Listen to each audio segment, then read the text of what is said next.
Class 10th में एक ऐसा सब्जेक्ट है जिस सब्जेक्ट की स्टूडेंट को याद जब ही आती है जब उनकी डेट शीट आती है और इसके एग्जाम के लिए बस बहुत ही कम टाइम बाकी होता है। और ये सब्जेक्ट है इंफॉर्मेशन टेक्नोलॉजी। और इस सब्जेक्ट की खास बात यह है कि इस सब्जेक्ट के बारे में पता ही नहीं होता कि इसका पेपर कैसा आएगा। और इस सब्जेक्ट का भाई साहब सबसे बड़ी बात यह है कि इसका एक तो पेपर पैटर्न पूरा अलग होता है, जैसे कि बाकी के 5 सब्जेक्ट हैं उनसे अलग इसका पेपर पैटर्न होता है। और एक सबसे बड़ी समस्या इसके अंदर यह है कि इसका आप लोगों को पेपर्स नहीं मिलते, इसका मटेरियल नहीं मिलता। तो आप एकदम से सही वीडियो के ऊपर आए हो, क्योंकि आज के इस वीडियो के अंदर हम लोग इस पेपर को पूरा डिस्कस करेंगे। और अगर आपने इस पेपर को देख लिया तो मैं आपको श्योरिटी दे सकता हूं कि आप आईटी के अंदर 50 आउट ऑफ 50 स्कोर कर सकते हो। कम पढ़ के, बिना पढ़े भी आप इसके अंदर आसानी से 50 आउट ऑफ 50 कर सकते हो। इस बात की गारंटी मैं आपको देता हूं, 100% मैं गारंटी देता हूं। अगर आपने इसे पूरे देखा तो आप आराम से आईटी के पेपर को फोड़ के आने वाले हो। ठीक है, तो अभी हम लोग स्टार्ट करते। सबसे पहली बात तो यह है कि इसका पैटर्न अलग है। इसके लिए आपको 2 घंटे का टाइम मिलेगा और इसके जो मार्क्स है वो है 50 मार्क्स का। अब आप बोलोगे कि भैया हमारे बाकी के सब्जेक्ट तो 80 ही होते, ये 50 का क्यों है? अब देखो, ये होगा 100 का ही, लेकिन इसके अंदर क्या होता है कि 50 मार्क्स के जो होते हैं वो होते हैं आपके प्रैक्टिकल एग्जाम, जो कि आप लोगों के स्कूल कंडक्ट करवाते हो। टोटल हो जाता है इसका 100 मार्क्स, जो कि सभी सब्जेक्ट्स के बराबर होता है। अब इसके बाद में अगर हम लोग बात करें कि इसका पेपर कैसा रहेगा, तो इसके पेपर के अंदर 2 पार्ट रहने वाले हैं, जिसके अंदर की सबसे पहला पार्ट रहेगा सेक्शन ए, जो कि ऑब्जेक्टिव टाइप क्वेश्चंस रहने वाले हैं आपके पास में 24 मार्क्स के। और उसी के साथ में सेक्शन बी, जो कि सब्जेक्टिव रहेगा 26 मार्क्स का। अब इसके अंदर एक कैच ये है कि आपको है ना, यहां पर है ना 4 यूनिट है। ठीक है, अब यहां पर आप लोगों को 4 यूनिट स्टडी करनी होगी। अब ये कहां से पढ़ोगे, आपको नोट्स वगैरह कहां से मिलेंगे, इसकी चिंता मत करो, इसका भी जुगाड़ मैंने आप लोगों के लिए कर दिया है। मैंने एक सेपरेट आप लोगों के लिए इसकी प्लेलिस्ट बना दी है, तो इस प्लेलिस्ट को जाकर के देखो और अपना सिलेबस जल्दी से जाकर के इसमें खत्म कर लो। नोट्स वगैरह आपको सब कुछ इसमें A1 क्वालिटी का मिल जाएगा, जैसा कि आपको पूरे इंटरनेट पे कहीं पे भी नहीं मिलने वाला। इसका लिंक आपको डिस्क्रिप्शन में मिल जाएगा। अब अगर हम लोग बात करें हमारे सेक्शन ए की, तो जो सेक्शन ए है, सेक्शन ए के अंदर आपको क्वेश्चन 4 देखने को मिलेंगे, लेकिन उनमें आप लोगों को अलग अलग जैसे कि 6 क्वेश्चंस पूछे जाएंगे। और उन 6 क्वेश्चंस में से आपको कोई भी 4 क्वेश्चन का आंसर करना है। इस तरीके से आप लोगों का ये पेपर पैटर्न रहेगा। तो अभी हम लोग सीधा क्वेश्चन के ऊपर चलते हैं। हमारे जैसे कि सेक्शन ए है, इसके अंदर जो सबसे फर्स्ट हमारा क्वेश्चन है, इसमें आप लोगों से 4 क्वेश्चन आंसर करने हैं किसी भी 6 क्वेश्चन में से। और ये जो क्वेश्चन बेस्ड रहेंगे, या रहेंगे आपके एम्प्लॉयबिलिटी स्किल के ऊपर ये बेस्ड क्वेश्चन रहने वाला है। तो अब हमारा सबसे फर्स्ट क्वेश्चन आता है, हम फर्स्ट क्वेश्चन की तरफ चलते हैं। हमारा फर्स्ट क्वेश्चन है कि when it is difficult to communicate with someone who is not willing to talk or express their feelings and views, it means that is or an क्या है। ठीक है, मतलब आपसे ये कहा गया कि एक ऐसा इंसान जो कि अपने पर्सनल व्यूज और ओपिनियन नहीं शेयर कर पाता, उसको आप क्या बोलोगे?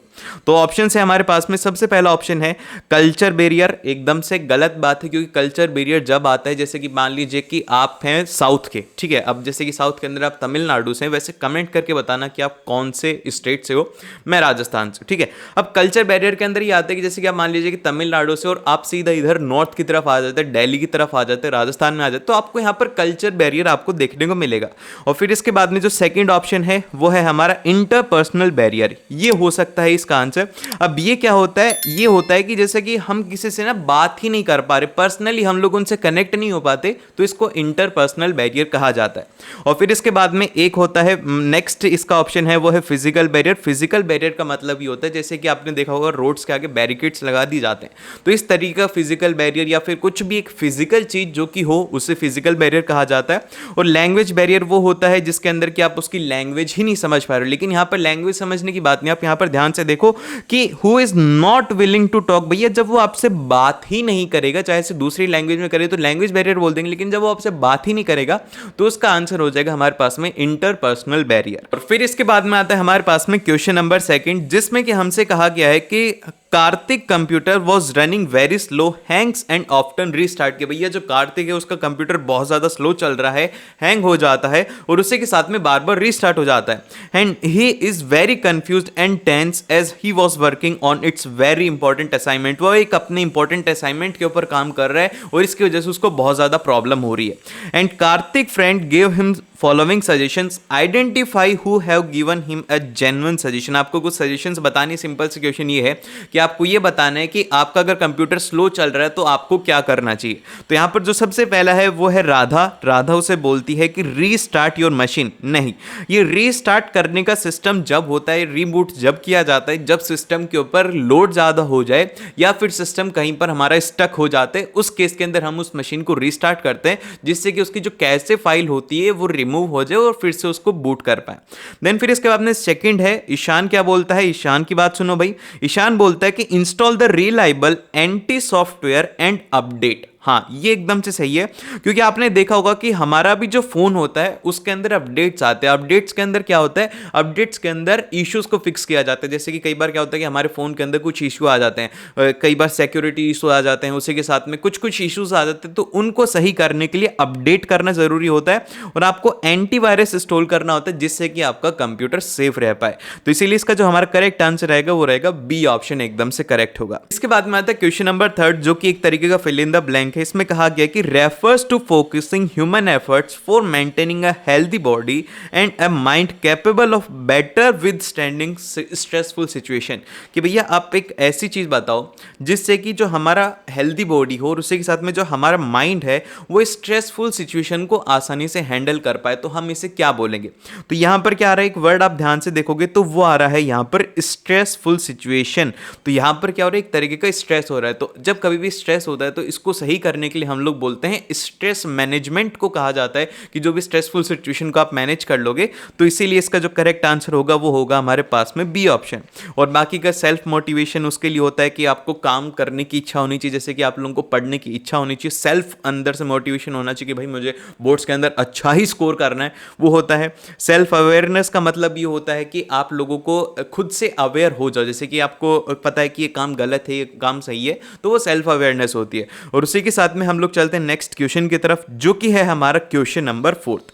अब क्वेश्चन नंबर फोर्थ में हमसे कहा गया है कि high expectation from self can live with a chronic anxiety and stress thus leading to a stress. ठीक है, अब देखो यहां पर क्या हो रहा है कि इसमें ये कहा जा रहा है कि अगर मान लीजिए कि आप है ना अपने आप से बहुत ही ज्यादा उम्मीद लगाए बैठे हो, जैसे कि आप उम्मीद लगाए बैठे हो कि भाई मैं भैया आज है ना मैं स्टडी नहीं कर रहा, मैं पिछले 3-4 महीनों से बिल्कुल भी स्टडी नहीं कर रहा, और मैंने ना उम्मीद लगा ली कि ये जो एक वीक बाकी है ना, इस वीक के अंदर है ना मैं ना कुछ भी करके सोऊंगा नहीं, खाऊंगा नहीं, मैं तो 98% अचीव करूंगा। भाई ये पॉसिबल ही नहीं, क्योंकि आपने पूरे साल भर स्टडी नहीं की और आप अभी खा भी नहीं रहे हो, पी भी नहीं रहे हो, और आप ऐसा करके नहीं कर सकते। तो ऐसी जो सिचुएशन होती है इसके अंदर क्या होगा, आपका मेंटल स्ट्रेस यहां पे बढ़ जाएगा, क्योंकि आप मेंटली यहां पर स्टेबल नहीं रह पाओगे और आप बार बार एक एक चीज के बारे में सोचोगे, तो यहां पर आपको प्रॉब्लम होने वाली है। इसके बाद में आता है हमारे पास में क्वेश्चन नंबर फिफ्थ। अब क्वेश्चन नंबर फिफ्थ में हमसे कहा गया है कि which of the following is or are a myth about entrepreneurship. की भैया एंटरप्रेन्योरशिप होती है उसके लिए क्या क्या चीजें होती हैं जो कि एक तरीके की मिथ है। सबसे पहला तो है कि needs a lot of money. ये सबसे बड़ी मिथ और यही सबसे बड़ा बहाना है उन लोगों का जिन लोगों के पास में एक्सक्यूज होते हैं कि भैया हमें बिजनेस करना है लेकिन हमारे पास में पैसा नहीं है। एंटरप्रेन्योरशिप के अंदर ऐसा कुछ भी नहीं होता, उसमें आपको ज़्यादा पैसा नहीं चाहिए होता, बहुत मिनिमम आपको चाहिए होता है। तो ये एकदम से सही हो गया। फिर सेकेंड ऑप्शन है कि must have a great idea. नहीं यार, ये भी एकदम से गलत बात है, ये भी एक मिथ है, क्योंकि आप लोगों का अगर आइडिया भी एवरेज है, बस आप एक बार उसे इंप्लीमेंट करने लगो तो आपका आइडिया ऑटोमेटिकली गुड होने लग जाता है। देन फिर इसके बाद में नेक्स्ट है कि should know everything about business. कि भैया बिजनेस अगर हम लोग एंटरप्रेन्योरशिप अगर हम स्टार्ट कर रहे हैं तो हमें बिजनेस के बारे में A to Z नॉलेज होनी चाहिए। हमें फाइनेंशियल्स भी पता होना चाहिए, हमें डेट्स भी पता होनी चाहिए, हमें शीट्स भी पता होनी चाहिए, हमें ये सब कुछ पता होनी चाहिए। ऐसा जरूरी नहीं है, क्योंकि ये सब चीजें स्टार्टिंग में काम ही नहीं आती। स्टार्टिंग में आपको इनिशियली अपने एफर्ट्स डालने होते हैं जिससे कि आपकी कंपनी ग्रो करे। तो इसीलिए हमारा जो ऑप्शन हो जाएगा डी हो जाएगा, क्योंकि इसके अंदर सारी सारी बातें एकदम से सही बोली गई हैं। फिर इसके बाद में आता है नेक्स्ट क्वेश्चन, जो कि है हमारा क्वेश्चन नंबर 6, जिसमें कि हमसे कहा गया है कि name the organisation that has the suitable development goals. की एक ऐसी ऑर्गेनाइजेशन जिसके पास में सस्टेनेबल जो डेवलपमेंट गोल्स हैं वो हों। तो यहां पर एक ही ऑर्गेनाइजेशन है जो कि है हमारी यूनाइटेड नेशन। अब इसके बाद में आता है इसका क्वेश्चन नंबर फर्स्ट, जिसमें कि हमसे कहा गया कि विच वन इज नॉट। अब यहां पर ध्यान रखो कि इसके अंदर गलती आप लोगों से ये होगी, एग्जाम के अंदर यही होती है हमसे कि हम लोग नॉट को नहीं पढ़ते। जैसे आप नोट को पढ़ो उसको सर्कल कर लिया करो या फिर उसे अंडरलाइन कर लिया करो, ठीक है। अब इसके बाद में क्या आता है कि which one is not the tab of insert index table window of the writer document, की जिससे कि हम लोग आसानी से इंसर्ट नहीं कर सकते। तो यहां पर एकमात्र एक ही ऑप्शन है, क्योंकि पूरा पूरा थ्योरेटिकल है, तो इसका जो आंसर हो जाएगा वो हो जाएगा हमारे पास में रॉ। तो इसका डी ऑप्शन एकदम से हमारे पास में करेक्ट हो गया। देन फिर इसके बाद में नेक्स्ट क्वेश्चन है जिसके अंदर की सीबीएसई ने खुद ने आंसर में गलती कर रखी। सीबीएसई ने भी एफर्ट्स नहीं डाले इस पेपर को बनाने में, बस ऐसे पेपर बना दिया और इसके आंसर भी ऐसे रैंडमली दे रखे हैं। तो इसीलिए भाई मैंने बहुत ज्यादा रिसर्च करके आप लोगों के लिए निकाला है। तो मेक श्योर यार इसे लाइक कर देना और अपने दोस्तों के साथ में इसे जरूर से शेयर कर देना ताकि उसकी भी हेल्प हो पाए। आपका वो गरीब दोस्त, उसको क्या ही पता, उसकी भी थोड़ी बहुत अच्छी सोच लिया करो, ठीक है। तो अब हमारा क्वेश्चन आता है इसका सेकंड पार्ट। अब इसके सेकंड पार्ट के अंदर कहा गया कि in the custom style each filled on the structure line represent a blank space in a document, कि भैया यहां पर आप लोगों को यह बताना है कि एक कस्टम स्टाइल है जिसके अंदर की each field जो है वो किसको रिप्रेजेंट करती है, ब्लैंक स्पेस को रिप्रेजेंट करने की बात की जा रही है। तो ब्लैंक स्पेस यहां पर रिप्रेजेंट किया जाता है व्हाइट से। यहां पर ध्यान रखो ये आएगा इसका ऑप्शन नंबर बी। अब ये अगर आप गूगल करोगे तो आपको कुछ जगह के ऊपर व्हाइट मिलेगा और कुछ लोगों ने एज इट इज इसको कॉपी करके सीबीएसई ने अपनी आंसर के अंदर ए ऑप्शन दिया है, लेकिन आपकी जो बुक है, आपकी बुक है उसके अकॉर्डिंग जो इसका आंसर रहेगा वो रहेगा बी ऑप्शन एकदम से करेक्ट रहेगा, क्योंकि ये एरर हो सकता है। देन फिर इसके बाद में आता है हमारे पास में क्वेश्चन नंबर थर्ड।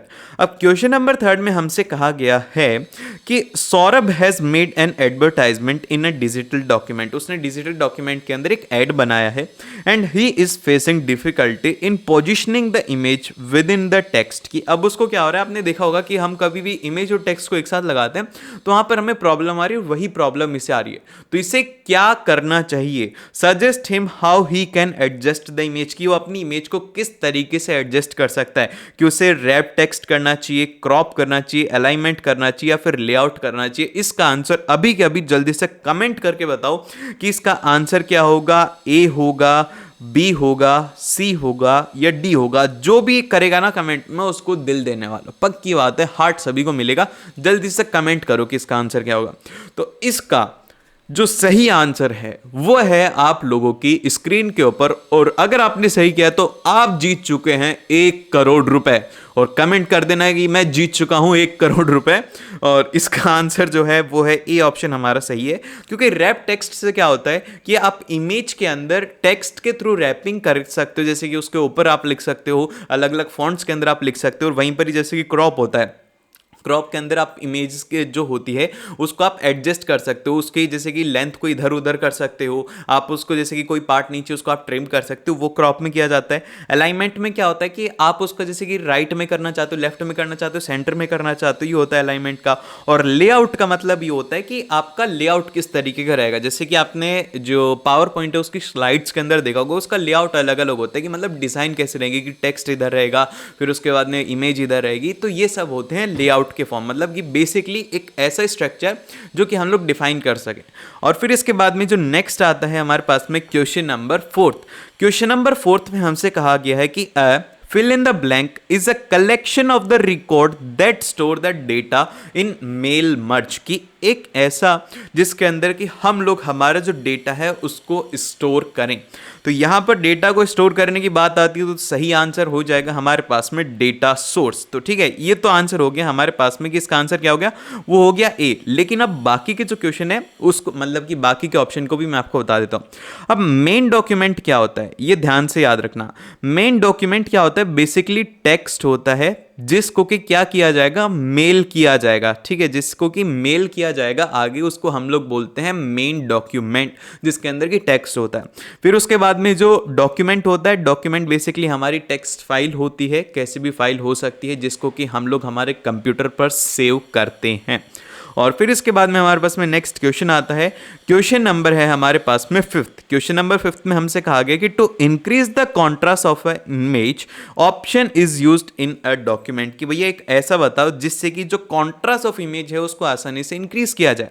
तो यहां पर जो सबसे पहला ऑप्शन हमें दिया गया है वो दिया गया है स्मूथ। स्मूथ का मतलब क्या होता है? स्मूथ जो टूल है वो वहां पर यूज में लिया जाता है जहां पर कि हमें उसके एजिंग, उसके कर्व को आसानी से स्मूथ दिखाना हो, वहां पर हम लोग इस टूल को यूज में लेते हैं। और वहीं पर जो दूसरा ऑप्शन है वो है शार्पन का। तो यहां पर शार्पन एकदम से करेक्ट रहेगा, क्योंकि इसकी हेल्प से हम लोग जो इमेज है उसकी ब्राइटनेस को इंक्रीज कर सकते हैं, उसके कॉन्ट्रास्ट को इंक्रीज कर सकते हैं। तो बी ऑप्शन इसका एकदम से करेक्ट हो गया। देन फिर इसके बाद में एक जो लास्ट वाला ऑप्शन है इसका, ये वाला ध्यान से देखना, वो है मोज़ेक का। अब मोज़ेक क्या होता है इसका? तो ये मान करके चलो कि 2 से ज्यादा इमेज को आप एक साथ मर्ज कर रहे हो। अब इसके बाद में आता है इसका क्वेश्चन नंबर 6, जिसमें कि हमसे कहा गया है कि provides an internet access by transmitting the digital data over a wires of an local telephone network. यहां पर ध्यान से देखो कि इसमें क्या कहा गया है कि transmitting the digital data over a wires, कि आपका जो डेटा है उसको डिजिटली ट्रांसमिट किया जाएगा। तो ये सिर्फ और सिर्फ एक ही के अंदर किया जाता है, जो कि है हमारा यहां पर DSL। और इसकी फुल फॉर्म भी याद रख लेना, क्योंकि अगर ये क्वेश्चन नहीं आएगा तो इसकी फुल फॉर्म एग्जाम के अंदर जरूर से पूछी जाती है। वो होती है हमारे पास में D से होता है इसका डिजिटल, लिख लेना इसे। D से होता है डिजिटल, और उसी के साथ में S से होता है वो होता है सब्सक्राइबर, और L से होता है लाइन। डिजिटल सब्सक्राइबर लाइन इसकी फुल फॉर्म होती है। जैसे कि आप लोग मेरे सब्सक्राइबर हो, वैसे ये भी डिजिटल सब्सक्राइबर अपने रखती है। और फिर इसके बाद में चलते हैं हम लोग इसके क्वेश्चन नंबर 3 में, जिसमें कि हमें 5 क्वेश्चन करने, कोई भी 6 क्वेश्चन है उनमें से कोई भी 5 क्वेश्चन करने, एक ही तो छोड़ना है। अब इसके बाद में जो हमारा सबसे पहला क्वेश्चन है वो है कि fill in the blank is specially designed to minimize the result according to the set rule that we define in a spreadsheet। कि आपको क्या करना है कि आपकी जो शीट है उसके अंदर आपको जो रिजल्ट है उसको करना है मिनिमाइज, कि आपका जो रिजल्ट है ना वो आप कम करना चाहते हो। तो इसको आप कैसे कर सकते हो? तो इसको करने का एक तरीका होता है, वो होता है हमारे पास में सॉल्वर का। सी ऑप्शन इसका एकदम से करेक्ट रहेगा। और ये लाइन एज इट इज आपकी NCERT के अंदर दिया हुआ है, लेकिन इसके आंसर आप लोग देखोगे तो इसका आंसर मिलेगा आप लोगों को बी, जो कि गलत है, क्योंकि जो सिनेरियो होता है वो कहां पर काम में लेते हैं, वो हम लोग लेते हैं व्हाट इफ जो क्वेश्चंस होते हैं उनके लिए। और लेकिन ये जो सॉल्वर होते हैं इसमें क्या होती है, हमारे पास में मल्टीपल वेरिएबल होते हैं, जिससे कि हम लोग जो सेट रूल हैं उसके अकॉर्डिंग उसको मिनिमाइज और मैक्सिमाइज आसानी से कर सकते हैं। तो ध्यान रखना कि आपको एज इट इज जो मार्किंग स्कीम है उसके अंदर एरर हैं, 3 से 4 मैंने एरर आपको बताए हैं वो हैं। तो ये एकदम से सही रहेगा इसका सॉल्वर ऑप्शन। अब इसके बाद में चलते हैं हम लोग क्वेश्चन नंबर 2 में, जिसमें कि हमसे कहा गया है Sahil and his parents have created a list of their company employees in one of the spreadsheet in the office. Now the rest of the tasks they want to complete from home, and which of the option they should use to access the spreadsheet from home। कि अब उनको spreadsheet अपने घर से access करनी है, काम करके दग गए घर पे चले गए। तो इसके लिए जो हम लोग यूज में लेते हैं वो हम लोग यूज में लेते हैं लिंक वर्कशीट, यहाँ पे हम लोग यूज में लेंगे। एंड फिर इसके बाद में आता है हमारे पास में क्वेश्चन नंबर 3। अब देखिए इस क्वेश्चन नंबर 3 में हमसे क्या कहा गया है, इसमें फिल इन द ब्लैंक हमें करना है। Can be help to clarify the relation between the cells while using the multiple operation. कि भैया आप है ना, कोई भी 2 सेल्स हैं उनके बीच में अगर आसानी से आपको मल्टीपल ऑपरेशन करना है तो कौन सा एलिमेंट हम लोग काम में लेते हैं? तो यहाँ पर हम लोग एक ही एलिमेंट है जिसको कि काम में लेते हैं, वो है हमारा सॉल्वर। तो इसका करेक्ट आंसर हो जाएगा ऑप्शन नंबर बी। देन फिर इसके बाद में चलते हैं हम लोग नेक्स्ट क्वेश्चन की तरफ, जो कि है हमारा क्वेश्चन नंबर 4। इसमें कहा गया है कि identify the part of the spreadsheet using a user can manage multiple sheets. कि भैया एक ऐसा पार्ट बताओ जिससे क्या ना वो मल्टीपल शीट्स को एक साथ मैनेज कर सकता है। तो इसका जो आंसर रहेगा वो रहेगा शीट टैब, क्योंकि शीट टैब के ऊपर क्लिक करते ही वो आसानी से बहुत सारी एक साथ एक्सेस कर सकता है और आसानी से उनके ऊपर वर्क कर सकता है।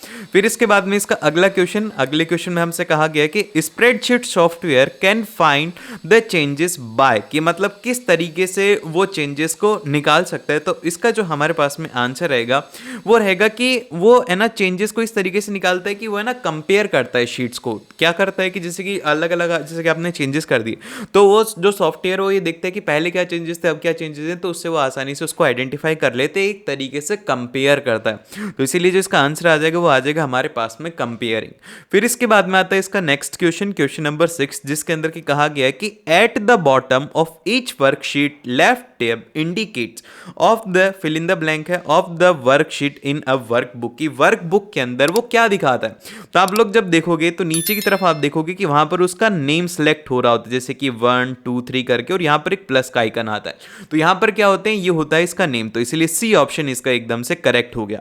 फिर इसके बाद में आता है हमारे पास में क्वेश्चन नंबर 4। क्वेश्चन नंबर 4 में हमें कोई भी 5 क्वेश्चन करने हैं 6 में से। इसका सबसे पहला क्वेश्चन है, फर्स्ट क्वेश्चन है कि it enables the user to view, enter or change the data directly in the database object, की भैया एक ऐसी चीज जिसके थ्रू की आसानी से एडिट भी किया जा सके, मतलब देखा भी जा सके, एंटर भी किया जा सके और उसको चेंज भी किया जा सके।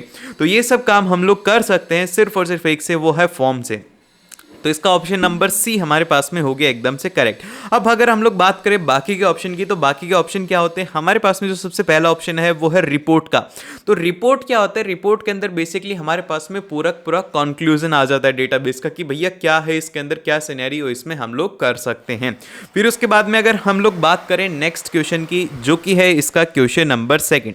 अब इसके क्वेश्चन नंबर 2 में हमसे क्या कहा गया है, अब देखो यार थोड़ी सी पीछे से कंस्ट्रक्शन की नॉइस आ रही होगी भाई, ये इन लोगों ने ना इतना दिमाग खराब कर रखा है, जैसे ही वीडियो बनाने बैठूंगा वैसे बाहर मशीन लगाने लग जाएंगे। इतना अच्छा माइक खरीदा, उसके बाद भी अगर इनकी आवाज आई ना तो मेरे को गुस्सा बहुत आता है। चलो छोड़ो कोई बात नहीं, अभी हम लोग करते हैं। There are fill in the blank है types of relationship in a table of a database. कितने तरीके की रिलेशनशिप होती है, वो वाली रिलेशनशिप नहीं जिसकी तुम बात करो वो गलत होती है। अभी यहाँ पर जो बात करी जा रही है वो करी जा रही है डेटाबेस की, ठीक है। तो डेटाबेस के अंदर हमारे पास में 3 तरीके के रिलेशनशिप होती है। सबसे पहली कौन सी रिलेशनशिप होती है, ध्यान से देखना बहुत काम आएगी। सबसे फर्स्ट जो है वो है 1 to 1, ठीक है, 1 to 1 रिलेशनशिप होती है। दूसरी होती है 1 to many, ठीक है, और फिर तीसरी होती है मैनी टू मैनी, ठीक है। ये मैं लिख दिया, अरे समझ गए ना, समझ रहे हो ना, बस यही बात काफी है। फिर इसके बाद में हमारे पास में नेक्स्ट क्वेश्चन आता है, क्वेश्चन नंबर 3, जिसमें कि हमसे कहा गया है कि relational database uses fill in the blank commands which is a standard user application that provides an easy programming interface for the database interaction, कि एक ऐसी लैंग्वेज जिससे कि आपका जो रिलेशनल डेटाबेस क्या है वो है रिलेशनल डेटाबेस की यहां पर बात करी जा रही है। तो रिलेशनल डेटाबेस के अंदर हम लोग जो लैंग्वेज यूज में लेते हैं ना, तो ये पाइथन होती है, पाइथन वगैरह को देख करके कंफ्यूज मत होना, सिंपल सी हम लोग लेते हैं SQL। और फिर इसके बाद में आता है हमारे पास में अगला क्वेश्चन, क्वेश्चन नंबर 4। अब क्वेश्चन नंबर 4 में हमसे कहा गया है कि Suraj wants to create a database for his clients and for this purpose she needs to store the email IDs of his client. अब देखो यहां पर इसमें गलती क्या कर दी, ही को यहां पर शी बना दिया, छोड़ो ये तो छोटी छोटी गलतियां, तो आंसर में गलतियां कर रखी हैं। और फिर इसके बाद में आते हैं कि which data type should be used to accomplish this purpose, कि भैया उसको कौन सा डेटा यहां पर मतलब कि किस तरीके का डेटा उसको स्टोर करना चाहिए। सबसे पहला ऑप्शन है हमारा वो है यहां पर न्यूमेरिक। अब देखो न्यूमेरिक कहां पर यूज में लिया जाता है, जहां पर कि हमें नंबर से स्टोर करने होते हैं। तो यहां पर क्या है, उससे स्टोर करना है, उससे करनी है ईमेल आईडीज, ठीक है। तो ये एकदम से गलत हो गया। फिर उसके बाद में वर्चर यहां पर एकदम से इसका करेक्ट ऑप्शन हो जाएगा, बी ऑप्शन एकदम से सही हो जाएगा। और वहीं पर अगर बाइनरी की बात करें तो बाइनरी के अंदर हम लोग बेसिकली थोड़ा बड़ा जो लार्ज ऑब्जेक्ट डेटा है उनको हम लोग स्टोर करते हैं। और ये बूलियन के अंदर क्या करते हैं हम लोग, बूलियन के अंदर हम लोग ट्रू और जो फॉल्स होते हैं उसको स्टोर किया जाता है इसके अंदर, ठीक है। ध्यान रखना कि किस में क्या स्टोर किया जाता है, क्योंकि एग्जाम के अंदर ये ना करके इससे रिलेटेड आ सकते हैं कि आपसे ये नहीं पूछेगा, वर्चर नहीं पूछेगा, आपसे पूछ लेगा बूलियन के अंदर आप क्या स्टोर करते हो, ठीक है। फिर इसके बाद में आता है इसका क्वेश्चन नंबर 5, जिसमें कि हमसे कहा गया है कि Geet has written the SQL query in SQL view and but he doesn't know how to execute the query using the keyboard key, suggest him the shortcut to complete the task। भैया simple सा है कि अगर आपको execute करना है उसे तो आप सिंपल सा F5 को यहां पर प्रेस कर देंगे, और डी ऑप्शन इसी के साथ में यहां पर इसमें करेक्ट होता है। फिर इसके बाद में आता है हमारे पास में इसका क्वेश्चन नंबर 6, जिसके अंदर कि हमसे कहा गया है कि a table can only have primary की टू एक्सेस अ डेटाबेस। तो यहाँ पर कितनी प्राइमरी की हो सकती हैं? सिर्फ और सिर्फ एक प्राइमरी की हो सकती है, क्योंकि जो डेटा है उसको एक ही बार हम एक्सेस कर सकते हैं। अगर हम लोग ज़्यादा प्राइमरी की बना देंगे तो हम लोग उस डेटा को आसानी से एक्सेस नहीं कर पाएंगे, वहाँ पर हमें एरर दिखने लग जाएगा और हम उसे एग्जीक्यूट नहीं कर पाएंगे। अब क्वेश्चन नंबर 5 के अंदर भी आप लोगों को 5 क्वेश्चन करने 6 में से, और इसका सबसे पहला क्वेश्चन है fill in the blank key is an accessibility feature that assist the peoples having the difficulties in using the keyboard and mouse. अब इसका आंसर आप लोग मेरे को जल्दी से कमेंट करके बताओ कि इसका आंसर क्या होगा। अभी मैक्सिमम स्टूडेंट्स का यहाँ पर जो आंसर रहेगा, गलती होगी यहाँ पर, वो होगी कि भैया ये होगी हमारे पास में बी, क्योंकि स्टिकी कीज होती है ना, वो आसानी से एक्सेस नहीं कर पाते, यूज में रहते। लेकिन यहाँ पर ध्यान से देखो कि डिफिकल्टी है उनको कि वो कीबोर्ड और माउस को यूज नहीं कर सकते, कीबोर्ड और माउस को यूज नहीं कर सकते, तो इनके लिए स्पेशल कीज को फॉर्म किया जाता है। वो होती हैं सीरियल कीज, जो कि कीबोर्ड और माउस नहीं होते। इनपुट के लिए अलग टाइप की कीज बनाई जाती हैं, जैसे कि वो उसके अंदर मैंने पढ़ा था प्लिफ होती हैं शायद, और इस तरीके की कीज होती हैं, जो कि मैं आपको जब हम इसका डिटेल में स्टडी करेंगे तो और बता दूंगा। और फिर इसके बाद में जो नेक्स्ट आता है कि Anisha is an the wild life photographer and she wants to create her website where she can update the pictures, discuss about the different event, reviews, announcements, news etcetera, suggest her the suitable option to complete the task. भैया उसे ना ये सब कुछ काम करना है जिसके अंदर कि वो अपने रिव्यूज भी दे सके, अलग अलग इवेंट्स के बारे में भी डिस्कस कर सके। तो ऐसा कहाँ पे हो सकता है? ऐसी जो चीजें होती हैं वो होती हैं ब्लॉग में। ठीक है, ब्लॉग के अंदर क्या कर सकते हो आप? रिव्यू भी कर सकते हो, आप सब कुछ कर सकते हो। और व्लॉग में भी यही होता है। ब्लॉग क्या होता है? रिटर्न होता है। और जो हमारा व्लॉग होता है वो जो जैसे कि वीडियो फॉर्म के अंदर व्लॉग वो होता है जिसके अंदर की जैसे कि वीडियो है, तो ये तो एक एजुकेशनल वीडियो। वहीं पर अगर मैं आपको दिखाने लग जाऊं कि गाइस ये मेरा सेटअप है, गाइस मैं ऐसे वीडियो बनाता हूं, गाइस ऐसे, गाइस ये, गाइस तो ये, गाइस गाइस करके जो होता है वो होता है व्लॉग। और फिर इसके बाद में इसका जो थर्ड होता है हमारे पास में, थर्ड क्वेश्चन है वो है कि which of the following is not a web browser. यहां पर ध्यान से देखना क्या बोला गया है, नॉट ए वेब ब्राउजर। तो अब जैसे ही हम लोग देखेंगे कि हमने अच्छे से नहीं पढ़ा विच of the following is web browser, तो हम ए टिक करके आ जाएंगे, और सही भी दिया हुआ है, जो कि गलत है। यहां पर सी ऑप्शन एकदम से करेक्ट हो जाएगा, क्योंकि गूगल एक सर्च इंजन और बाकी के सब ब्राउजर हैं। और फिर इसके बाद में जो नेक्स्ट क्वेश्चन आता है वो आता है कि which of the following is the best example of a strong password. Strong password वो होता है, अभी ध्यान रख लेना, जिसके अंदर कि आप लोगों को नंबर देखने को मिले, उसके अंदर आपको अल्फाबेट देखने को मिले। अब अल्फाबेट जो हैं वो कैसे हों, वो आप लोगों के एक तो कैपिटल में हो और स्मॉल केस के अंदर हो। फिर उसके बाद में उसमें स्पेशल कैरेक्टर भी होने चाहिए, और उसके अंदर स्पेशल कैरेक्टर ज़्यादा भी हो सकते हैं, कम भी हो सकते हैं। अगर ये सब हैं तो वो एक स्ट्रॉन्ग पासवर्ड है। तो सबसे पहले वाले के अंदर नंबर है, एकदम से गलत है। सेकेंड वाले के अंदर अगर आप देखोगे तो इसमें नंबर भी हैं और अल्फाबेट्स भी हैं, स्मॉल केस में भी हैं, अपर केस में भी हैं, और उसी के साथ में स्पेशल कैरेक्टर भी हैं और नंबर्स भी हैं। तो ये एकदम से स्ट्रॉन्ग पासवर्ड हो गया, बी ऑप्शन इसका एकदम से करेक्ट हो गया। और एक बार कमेंट करके बताना कि क्या आपको अपनी जो आईडीज हैं उनका पासवर्ड याद है। मैं तो भैया हर बार फॉरगेट पासवर्ड करके ये ना रखता हूँ, क्योंकि भाई साहब बहुत सारी आइडिया होती है, भूल जाता हूँ मैं तो यही होता है। और पासवर्ड कौन याद रखता है आजकल, गूगल याद रखता है बस। और फिर इसके बाद में हमारे पास में नेक्स्ट क्वेश्चन आता है, जो कि है क्वेश्चन नंबर 5, जिसमें कि हमसे कहा गया है कि Bharat has set up his company with the 20 computers in a building. के भैया उसने क्या करा है, 20 कंप्यूटर एक ही बिल्डिंग में लगा दिए हैं। And he wants to connect all the computer together, which type of network is the best suitable for this purpose. अब ये जो क्वेश्चन है ये बहुत ही ज़्यादा इंपॉर्टेंट है, मैक्सिमम चांसेस है कि ऐसा क्वेश्चन आ जाएगा। अब ये नहीं आएगा, लेकिन इससे कोई भी आ सकता है। सबसे पहला जो हमें ऑप्शन दिया गया है वो दिया गया है लैन का। अब जो लैन का ऑप्शन है वो एकदम से करेक्ट है, क्योंकि लोकल एरिया नेटवर्क होता है जिसके अंदर कि हम लोग एक बिल्डिंग के लिए इसे यूज में लेते हैं। जैसे कि बिल्डिंग के अंदर अगर 50 कंप्यूटर है तो हम लोग इसे यूज में लेते हैं, इसकी फुल फॉर्म होती है लोकल एरिया नेटवर्क। और वहीं पर अगर बात करें बी ऑप्शन की, तो जो कि होता है वाइड एरिया नेटवर्क, वैन होता है, ये हम लोग वहां पर काम में लेते हैं जहां पर कि हमें कंट्री टू कंट्री कम्युनिकेट करना होता है। जैसे कि इंडिया को अमेरिका से कम्युनिकेट करना है तो यहाँ पर वाइड एरिया नेटवर्क को यूज में लिया जाता है। आपको लगता है कि जो इंटरनेट है ये वायरलेस है, नहीं, पूरा का पूरा वायर्ड है ये। और ये कंप्यूटर है, बेसिकली इंटरनेट कुछ भी नहीं है, इंटरनेट एक कंप्यूटर है जिसके अंदर की सारी चीजें स्टोर होती हैं और उससे आप अपने फोन से एक्सेस कर सकते हो। आपने कभी सोचा है कि ये जो इंटरनेट है इसकी साइज कितनी है? मैं आपको बताता हूं, इसकी साइज है 6 क्विंटिलियन बाइट्स। ठीक है, 6 क्वांटिलियन बाइट्स इसका डेटा है जो कि हर दिन प्रोसेस करता है। ठीक है, समझ रहे हो, बहुत ही ज़्यादा बड़ा डेटा है। और हमारे जो जीबी है ना, तो इसके सामने बच्चा भी नहीं है, इतना छोटा है ये जीबी, मतलब इतना बड़ा डेटा है ये। और इसी के साथ में अगर हम लोग बात करें पेन की, तो पेन याद रखना, पेन होता है पर्सनल एरिया नेटवर्क। ये कहाँ पे होता है? ये होते हैं जैसे कि मेरा कंप्यूटर है, उसके थ्रू मेरा माउस कनेक्टेड है, उसके थ्रू जैसे कि मेरा ब्लूटूथ कनेक्टेड है, तो ये होता है पर्सनल एरिया नेटवर्क, जिसके अंदर की पर्सनल चीज़ें ही कनेक्टेड होती हैं। और फिर इसके बाद में नेक्स्ट आता है मैन। ये होता है मेट्रोपोलियन एरिया नेटवर्क। इसके अंदर क्या होता है कि एक सिटी से दूसरी सिटी के बीच में कनेक्ट किया जाता है, जैसे कि दिल्ली को कनेक्ट किया जाएगा जयपुर से, तो इनको किसके थ्रू किया जाएगा? मैन के थ्रू। फिर इसके बाद में लास्ट एमसीक्यू होता है हमारा, वो होता है आईपी स्टैंड्स फॉर, किसके लिए होगा भैया? Internet protocol. ये तो हम जानती हैं, तो बी ऑप्शन इसका एकदम से सही हो गया। अब इसके बाद में आते हैं हमारे पास में ऑब्जेक्टिव क्वेश्चंस। इनको बस एक बार ध्यान से सुन लो आप, इनको फिर अपनी लैंग्वेज के अंदर लिख देना, ज्यादा इनमें कोई भी रॉकेट साइंस नहीं है।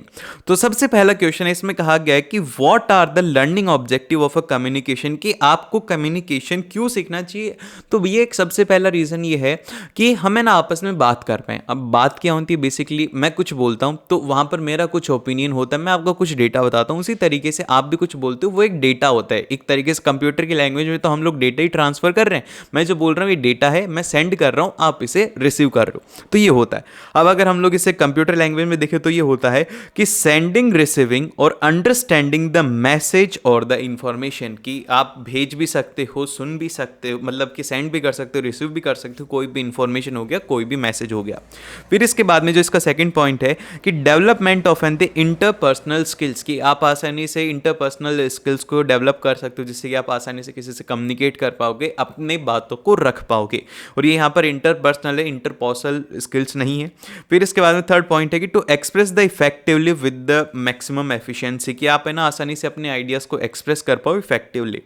अब इसके बाद में आते हैं हमारे पास में क्वेश्चन नंबर 7। क्वेश्चन नंबर 7 बड़ा ही इंटरेस्टिंग क्वेश्चन है, ध्यान से सुना। वो ये है कि why do we say that the entrepreneur should be a open minded, कि एक एंटरप्रेन्योर को ओपन माइंडेड क्यों होना चाहिए? क्योंकि देखो आप ध्यान से देखना, आपके आसपास में जो भी सक्सेसफुल लोग होंगे वो है ना सभी से रेस्पेक्टफुली बात करेंगे और उनकी बात को गौर से सुनेंगे, क्योंकि उनका ये मानना होता है कि कहीं ये आदमी ऐसी बात ना बता दे जो कि हमें ना पता हो।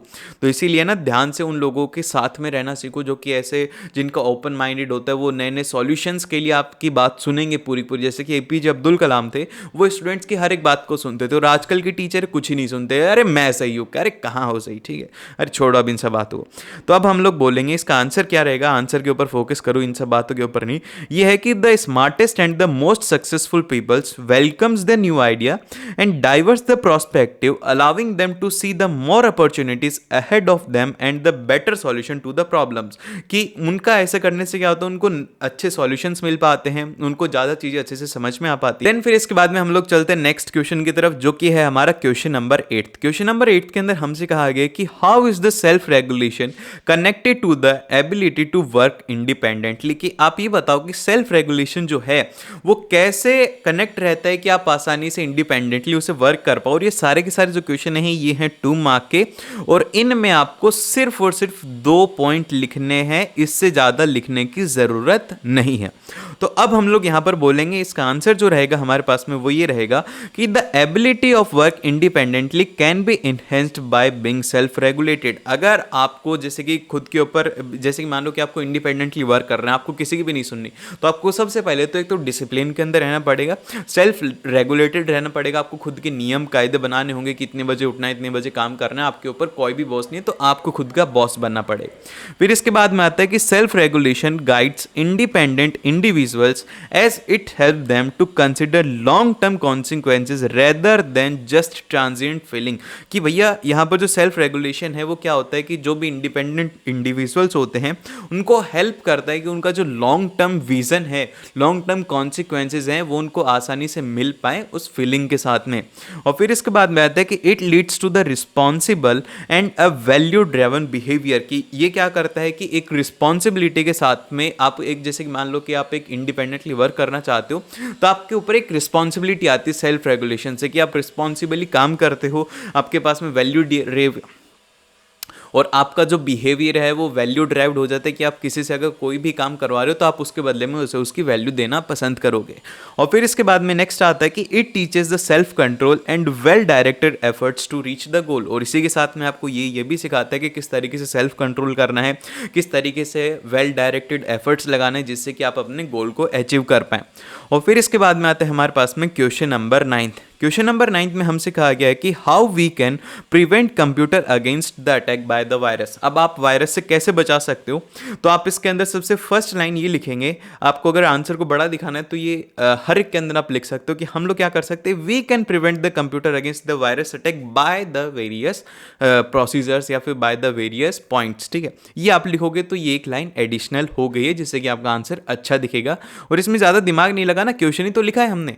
और इसके क्या क्या रहेंगे, सबसे पहला तो रहेगा कि by installing the proper antivirus, enabling the firewall, scan the external devices before using on the other computer. और फिर उसके बाद में नेक्स्ट आता है कि by avoiding the emails that are suspicious और नॉट नॉन टू अस। ऐसी ईमेल्स को नहीं खोलना चाहिए क्योंकि ऐसी ईमेल्स क्या होती हैं, फिशिंग के थ्रू आपके कंप्यूटर को हैक किया जा सकता है, वायरस उसमें आ सकता है और आपको टोटली एक तरीके से अटैक किया जा सकता है आपके कंप्यूटर पे।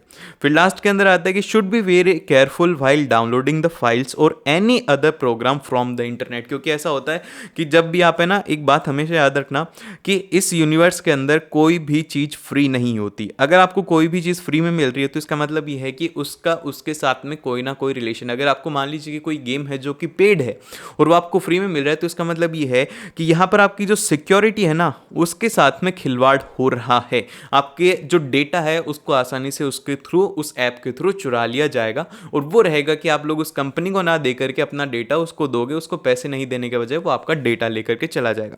तो ये बात हमेशा अपने जीवन के अंदर याद रखना कि कुछ भी फ्री नहीं होता।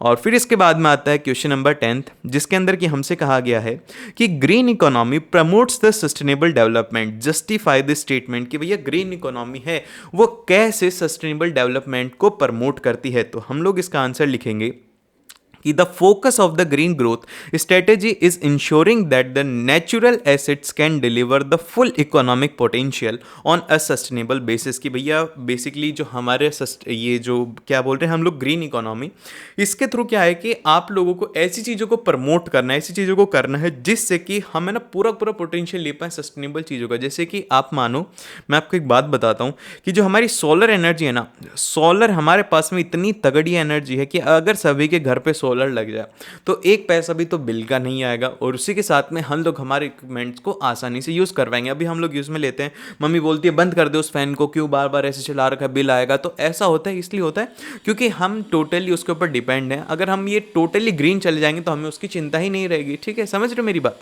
और फिर इसके बाद में नेक्स्ट आता है हमारे पास में, नेक्स्ट इसका पॉइंट है कि that potential includes the provision of a critical life support services, जैसे कि क्लीन वाटर हो गया, एयर हो गया, and the resilient biodiversity needs to be supported food production and the human health. और उसी के साथ में जैसे कि अगर हम ग्रीन इकोनॉमी में जाएंगे तो इससे क्या होगा, हमें क्लीन एयर मिलेगी, क्लीन वाटर मिलेगा और हमारी जो बायोडाइवर्सिटी है वो भी अच्छी रहेगी जिससे कि हमारा जो ह्यूमन जो लाइफ है उसको सपोर्ट मिलेगा। इसीलिए यहाँ पर ग्रीन जो इकोनॉमी है वो प्रमोट करती है सस्टेनेबल डेवलपमेंट को। और फिर इसके बाद में नेक्स्ट क्वेश्चन आता है क्वेश्चन नंबर 11 जिसके अंदर कि हमसे कहा गया कि what do you understand by anchoring in a word processor. Anchoring का मतलब क्या होता है, एंकरिंग की सिंपल सी डेफिनेशन बताने तो हम लोग लिखेंगे कि anchoring refers to the reference point for the graphics and this point could be a page or a frame where the object is paragraph or even a character and image always has been a anchor point। Anchoring basically reference point को कहा जाता है। अब reference point कुछ भी हो सकता है, टेक्स्ट भी हो सकता है या फिर जिस तरीके से मैं बोलूँ कि ये डॉट भी हो सकता है या फिर ये हमारी एक सुंदर सी इमेज भी हो सकती है, ये कुछ भी हो सकता है। इसको हम लोग बोल सकते हैं एंकर पॉइंट। ठीक है, और फिर इसके बाद में हम लोग चलते हैं नेक्स्ट क्वेश्चन नंबर 12 के ऊपर। क्वेश्चन नंबर 12 में हमसे कहा गया है कि what do you mean by sorting in a spreadsheet. की शॉर्टिंग का क्या मतलब होता है स्प्रेडशीट में। तो हम हम लोग इसके अंदर बोलेंगे कि sorting is a process of arranging the data into the meaningful order so that you can analyse it more efficiently. कि बेसिकली हम लोग क्या करते हैं, जैसे कि आपने शॉपिंग की होगी तो हम उसमें क्या करते हैं, शॉर्ट कर देते हैं, प्राइस हाई टू लो या फिर लो टू हाई। उससे क्या होता है कि हम लोग आसानी से देख पाते हैं। अदरवाइज क्या होता है कि मिक्स्ड हमें चीज़ें देखते हैं, कुछ चीज़ें दिख रही हैं 2,000 रुपए की और कुछ वहीं पर ही चीज़ें दिख रही हैं 20,000 रुपए की, और वहीं पर ही कुछ कुछ ऐसी चीज़ें दिख रही है जो कि दिख रहे हैं 200 रुपए की। तो इससे क्या होता है कि हम आसानी से उसको कैटेगराइज नहीं कर पाते, हम अच्छे से नहीं ढूंढ पाते। तो अदरवाइज या तो करें कि हम लो टू हाई करें या फिर उसे हाई टू लो करें, जिससे कि हम उस डेटा को आसानी से एक्सेस कर पाएं। देन फिर इसके बाद में जो नेक्स्ट आता है हमारे पास में क्वेश्चन नंबर 13। इसमें हमसे कहा गया है कि state any 4 etiquettes to be allowed while chatting on the internet. कि आप अपने दोस्त को चैट कर रहे हो तो कौन से ऐसे एटिकेट्स होने चाहिए आपके अंदर जो कि आपको फॉलो करने चाहिए। सबसे पहला जो एटिकेट है वो है हमारा message should be short and to the point. उसके बाद में आता है इसका सेकंड पॉइंट जो कि है हमारे पास में कि always introduce your self by name if the screen name doesn't reflect it. Basically ये कहा गया है कि आप अपने रियल आइडेंटिटी के साथ में रहो, फेक आइडेंटिटी इसमें मत बनाओ। और फिर इसके बाद में आता है हमारे पास में क्वेश्चन नंबर 12 जिसके अंदर कि हमसे कहा गया है कि how is the goal seek different from the solver in spreadsheet. ये ध्यान से सुनो क्योंकि ये आपको कंफ्यूज करेगा एग्जाम के अंदर। तो हम लोग सबसे पहले बात करते हैं गोल सीक क्या होता है। तो goal seek determines what the value needs to be input in a cell to achieve the described result in a formula cell as it allow varying the value for one cell. Basically goal seeking के अंदर क्या होता है कि हमारे पास में ये रहता है कि इनपुट हमारे पास में रहता है और हमें डिजायर्ड रिजल्ट का पता होता है। जैसे कि गोल सीक हम लोग कहाँ पर काम में लेते हैं, जैसे कि आपको एक कंपनी आपकी, मान लीजिए कि आप एक बहुत बड़े बिलियन डॉलर की कंपनी के मालिक हैं और जैसे कि आपके Q1 का रिजल्ट आ गया। Q1 का मतलब ये होता है कि 4 महीने का रिजल्ट आ गया कि आपने इसमें 40 करोड़ रुपए कमाए। और फिर उसके बाद में Q2 का रिजल्ट आया कि आपने इसमें 36 करोड़ रुपए कमाए। फिर उसके बाद में Q3 का रिजल्ट आता है कि आपने इसमें 42 करोड़ रुपए कमाए। तो अब आप बताओ कि Q4 के अंदर क्या होगा, कितना कमाओगे। तो बेसिकली ये क्या होता है कि हम लोग प्रीवियस डेटा को यूज करके नेक्स्ट डेटा को प्रेडिक्ट करते हैं और हम इसे आसानी से एक वैल्यू को वेरी कर सकते हैं। ये मतलब होता है गोल सेकिंग का कि हम पिछले वाले डेटा को यूज में लेकर के इसमें लगाते हैं। और वहीं पर ही जो सॉल्वर होता है, सॉल्वर में क्या होता है, सॉल्वर हमें कहता है कि solver can be solve the equation that uses the several variables so it can be used to determine what values needs to be enter in the multiple input cell to achieve the desired result. मतलब described result लेने के लिए आप multiple input cell ले सकते हो, लेकिन वहीं पर इसके अंदर क्या होता है, सिर्फ और सिर्फ आप एक सेल ले सकते हो। और फिर इसके बाद में आता है क्वेश्चन नंबर 15 जिसमें कि हमसे कहा गया है कि डिफरेंशिएट बिटवीन द प्राइमरी की एंड फॉरेन की। अब इसमें डिफरेंशिएट क्या करना है, प्राइमरी की मतलब इंडियन वाले लोग, फॉरेन मतलब फॉरेन वाले लोग। ऑस्ट्रेलिया याद है ना, वो होते हैं फॉरेन। अरे नहीं यार, गलत लग रहा है ना। हाँ तो ये गलत ही है। सही आंसर क्या है इसका, सही आंसर हम लोग कहेंगे कि a primary key is a unique value that identifies a row in a table. कि भैया प्राइमरी की का मतलब क्या होता है कि एक रो को एक टेबल के अंदर अगर हम लोग आइडेंटिफाई कर रहे हैं तो वो होती है प्राइमरी की। और वहीं पर अगर बात करें whereas the foreign key identifies a column or the set of column in one table that refers to the table or the set of column in an another table. ठीक है, basically primary की में हम लोग रो को refer करते हैं और वहीं पर जो फॉरेन की है उसके अंदर हम लोग कॉलम को करेंगे या फिर सेट ऑफ कॉलम को करेंगे उस टेबल के, या फिर हम लोग किसी और जो दूसरी रेफरेंस टेबल है उसको भी वहां पर रेफर कर सकते हैं। और फिर इसके बाद में जो नेक्स्ट है ये वाला पॉइंट इसका याद रखना कि a table can have only primary key but a table can have multiple foreign key. Primary key एक ही रहेगी और जो फॉरेन की हैं वो मल्टीपल हो सकती हैं। इसमें आपसे एमसीक्यू भी पूछा जा सकता है कि what is the importance of a healthy lifestyle, give any 4 points. कि हेल्दी लाइफस्टाइल रखने के क्या फ़ायदे। तो सबसे पहला है कि हेल्दी ईटिंग हैबिट्स होनी चाहिए। क्या क्या होता है मतलब कि बेसिकली हाँ कि कैसे आप कर सकते हो हेल्दी लाइफ को। तो अच्छी आपके खाने की हैबिट्स होनी चाहिए, फिजिकल एक्टिविटी होनी चाहिए, स्ट्रेस मैनेजमेंट आपका होना चाहिए, साउंड स्लीप आपकी होनी चाहिए। ये 5 पॉइंट अरे 4 ही पॉइंट है, इनको याद रख लो। और फिर इसके बाद में जो नेक्स्ट है वो है क्वेश्चन नंबर 17, जिसके अंदर कि हमसे कहा गया है कि what do you understand by the term that is table of content and list the characteristic of a good table of content in a word processor. I think कि ये जो क्वेश्चन है ये है 3 मार्क का, और बाकी के अभी तक के जो क्वेश्चन थे वो थे 2 मार्क के, और बाकी के आप पेपर में देख ही लेना, आपको नीचे लिंक मिल जाएगा। तो अब हम लोग यहाँ पर क्या करेंगे, इसको हम लोग लिखेंगे कि the table of content is a snapshot of the heading and the page number in your document and doesn't automatically update itself as you make changes. It acts as a map for the users. Basically यहाँ पर table of content क्या होता है, आपके जैसे कि index होती है ना, वैसे ही होता है। अगर आप कोई भी, जैसे कि मान लीजिए कि आप पीपीटी बना रहे हो, तो क्या होता है कि इसके अंदर आपका पूरा ये रहता है कि क्या क्या चीज़ें हैं, किस तरीके से, जैसे कि सबसे फर्स्ट इंट्रोडक्शन है, फिर सेकंड टॉपिक, फिर थर्ड टॉपिक, उसके फिर सब टॉपिक, फिर उसके बाद में टॉपिक, इस तरीके का यहाँ पे ये रहता है हमारा टेबल ऑफ कंटेंट। अब गुड टेबल ऑफ कंटेंट की क्या क्या क्वालिटीज़ रहेंगी, उसकी क्वालिटी ये रहेगी कि it should be easy to read, आसानी से पढ़ने में आना चाहिए। और फिर इसके बाद में नेक्स्ट आता है कि इट शुड बी ऑर्गेनाइज्ड, और उसका ऑर्गेनाइज अच्छे से होना चाहिए, उसका फॉर्मेट प्रॉपरली होना चाहिए। और फिर इसके बाद में आता है कि it must be accurate and easily accessible होना चाहिए, एक्यूरेट होना चाहिए। और फिर इसके बाद में it should be given after the title and the copyright page, और इसको जैसे कि किसके बाद में देना चाहिए वो आप याद रख लेना, टाइटल और कॉपीराइट पेज के बाद में टेबल ऑफ कंटेंट आता है। अब इसके बाद में आता है क्वेश्चन नंबर 18। तो हमारे पास में क्वेश्चन नंबर 18 इस तरीके से है कि explain the term scenario in relation to the spreadsheet with example, कि आपको स्प्रेडशीट के मतलब कि स्प्रेडशीट में हम लोग सिनेरियो क्या बोलते हैं वो बताना। तो मैं आपको अगर मोटी मोटी भाषा के अंदर समझाऊं तो सिनेरियो क्या होता है, बेसिकली एक व्हाट इफ वाला क्वेश्चन होता है। मतलब क्या हुआ भैया, मतलब इसका ये हुआ कि अगर ये हुआ तो क्या होगा, अगर ये है तो क्या होगा। समझे मेरी बात, नहीं समझे? और एक एग्जांपल अच्छे से समझाता हूँ। जैसे कि मान लो कि आप है ना एक बैंक के अंदर पैसे डिपॉजिट करने के लिए जाते हो। आज आप जाते हो, आप बोलते हो कि भाई साहब मेरे पास में 20 लाख रुपए हैं, मेरे को अगर आप लोग, वो बोलते हैं कि सर हम आपको 7% इंटरेस्ट देंगे और आपको 10 साल बाद में इतना पैसा होकर के मिल जाएगा। तो आप क्या करते हो, वहीं पर एक क्रॉस क्वेश्चन करती हो कि अगर 7% ना हो करके मान लीजिए कि किसी ईयर अगर मेरा 6% हो जाता है, अगर मान लो कि आप डिक्रीज कर दो 6% तो क्या होगा, या अगर आप इंक्रीज कर दो तो क्या होगा। ऐसी जो सिचुएशन होती है इसको हम लोग बोलते हैं सिनेरियो। समझ गए? अब हम लोग एक बार इसकी डेफिनेशन देख लेते हैं। इसकी डेफिनेशन बड़ी ही सिंपल है। इसकी डेफिनेशन ये है कि scenario are the tool to test what if questions, की एक ऐसा टूल होता है जिससे कि हम लोग व्हाट इफ क्वेश्चन को डिस्कस कर सकते हैं। And each scenario is a name और कैन बी एडिटेड और फॉर्मेट सेपरेटली, कि हर एक सिनेरियो जो होता है उसका नाम होता है और उसको आसानी से एडिट किया जा सकता है, फॉर्मेट किया जा सकता है सेपरेटली। और फिर इसके बाद में आता है कि when you print the spreadsheet only the content of the currently active scenario is printed, कि भैया जैसे कि मान लो कि हमारे पास में 2 सिनेरियो कि सर या तो आपको 7% इंटरेस्ट मिलेगा या फिर 8% मिलेगा, लेकिन जब वो प्रिंट होगी तो उनमें से बस एक ही यहाँ पर हमारे पास में प्रिंट होगा।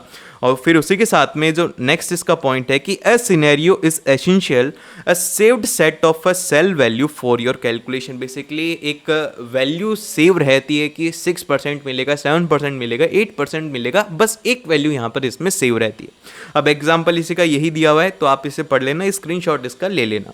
फिर इसके बाद में नेक्स्ट आता है कि 19th क्वेश्चन, जिसमें कि आपसे कहा गया है कि आप एक्सप्लेन करो different kinds of online threats, कि किस तरीके के ऑनलाइन अटैक होते हैं। ये जो क्वेश्चन है ये है 4 मार्क का, और जो लास्ट वाला क्वेश्चन था वो भी था हमारे पास में 4 मार्क का। अब इसमें जो हमारे पास में क्या क्या तरीके हैं, सबसे पहला जो तरीका है वो है फिशिंग का। अब फिशिंग क्या होता है, बेसिकली इसमें क्या होता है कि आपको एक मेल आएगी जो कि एकदम से ब्लैंक होगी या फिर उसमें कुछ भी लिखा होगा। ऐसा कहा जाएगा कि आप लोग जीत चुके हैं 20 लाख की लॉटरी, इस लिंक के ऊपर क्लिक करें। मेरे पास में दिन में ऐसे 20 मेल आती रहती है जिनके अंदर लिखा रहता है कि आप जीत गए हैं 10 लाख की लॉटरी, इसके ऊपर क्लिक करें। फिर इसके बाद में जो नेक्स्ट आता है वो आता है मेलवेयर का। अब मेलवेयर के अंदर क्या होता है कि malware is a malicious software such as spyware, ransomware, viruses and a worm.